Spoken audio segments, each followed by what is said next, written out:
Hello everyone and welcome to another day of high-yield USMLE questions. Today we will be talking about endocrinology. So we have a 60-year-old male present to the office because of a mass in the left thyroid gland. He does not complain of any symptoms, but he noticed the mass 2 weeks ago while showering. Widely the patient is stable. TSH is 0.9, which is normal, and then ultrasound shows a 2 centimeter mass, which is big. Fine needle aspiration of the mass is done, which showed clusters of follicles.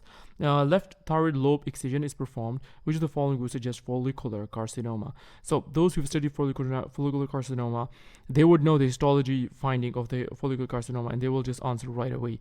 But first, let's talk about how this question is kind of built. So first, this patient came with a thyroid nodule. So remember, whenever someone comes to the clinic and they have a thyroid nodule, the first step is to do a TSH-R ultrasound. TSH-R ultrasound. Now, let's talk about what would suggest, like, there are two pathways that you can go down. Like, which investigation you're going to perform depends on the results of these two tests. So let's say, TSH is low. If the TSH is low, that means that actually that was functional. The thyroid nodule, like if this is a thyroid gland, and let's say this is the nodule, this was functional. So if this was functional, which means that it was producing T3 and T4. If it was producing T3 and T4, it would go to the pituitary and inhibit the TSH. So that's why TSH was low. So whenever you have a hyperthyroid or hyperfunctioning thyroid adenoma or a nodule, you are gonna go and do a thyroid uptake scan. It's a thyroid radio iodine uptake scan.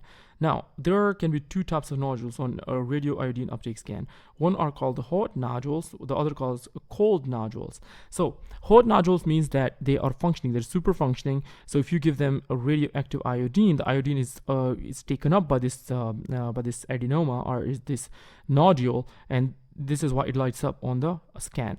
So this is why it is called the hot nodule. So now if you have the hot nodule, the next step is in hot nodule is to treat the hyperthyroidism. That's it.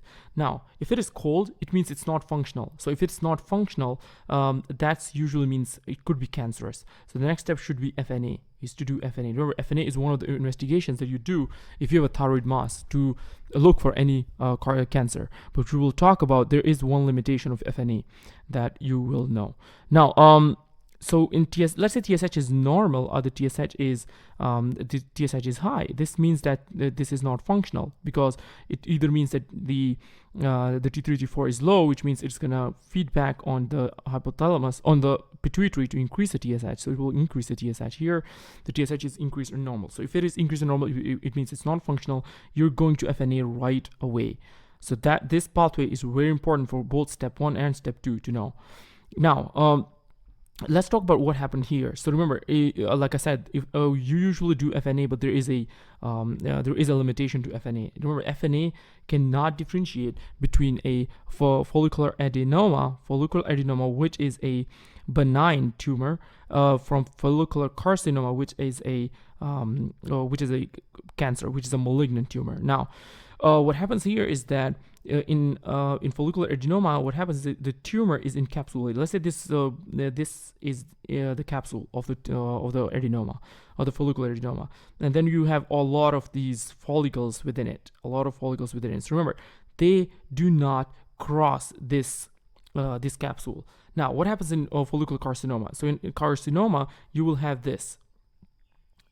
So it will be the same capsule like this, but what happens here is that these tumor cells, these follicles, they can actually grow through. They can grow and break through this capsule. So there is capsular invasion. Now, so if you, let's say, do FNA, it cannot differentiate between follicular adenoma and carcinoma. The reason is that it's a small it's a needle. So it's a needle, so it will come here like this. So it will only show this part of the capsule, nothing else. So let's say if you do FNA on this one, so how would you differentiate between this and this? Because both will appear as if they have capsule. You are skipping this part. So remember, whenever you have you're suspecting follicular adenoma, you should do excision of the entire glands to look for the entire capsule. So remember, it cannot differentiate between adenoma and carcinoma. For that, you need to do complete excision, and this is what it's done here. So the final aspiration was done, and it showed clusters of follicles. So it could be cancer, or it could be adenoma. So that's why you did excision to know if it is a carcinoma or a adenoma. So remember, like I said, if the entire excision shows capsular invasion, that means that it is a follicular carcinoma. So cells spreading through the capsule is the right answer here. Now, let's go over the other answer choices and what they represent. So the Hertha cells. Remember, Hertha cells are weird eosinophilic, very pink eosinophilic cells that you will see on a histology slide of someone usually with Hashimoto thyroiditis, which is an autoimmune thyroiditis, most common cause of hypothyroidism. And remember, whenever you hear the word thyroiditis, there is always first initially the release of the stored thyroid glands, and then there is a hypothyroid phase. So first there is a hyperthyroid phase, and then it goes down, and there is a hypothyroid phase. And this hyperthyroid phase in thyroiditis is because of inflammation releasing the preformed thyroid hormones. Now we have the second option is a cell with nuclear grooves. So this is a papillary carcinoma. Remember, papillary carcinoma is the most common cause, or the most common thyroid cancer, and also it has excellent prognosis, usually associated with radiation exposure, childhood radiation exposure. Like if you watch the web series of Chernobyl, so that's where that's actually caused a lot of the papillary carcinomas, but the prognosis is excellent here.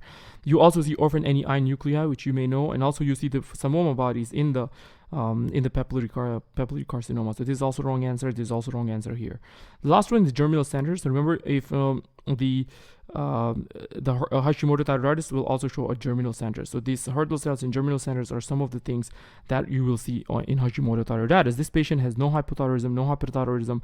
There is no autoimmune disease going on. So it doesn't look like Hashimoto thyroiditis. On top of this, they are looking for follicular carcinoma finding. So this is particularly helpful for USMLE Step 1 students. And if you like the content, you can subscribe, like the channel, and like this video as well. And if you want to support the channel, link will be in the description. If someone requires tutoring for any USMLE Step exam, they can email me here. Thank you for watching.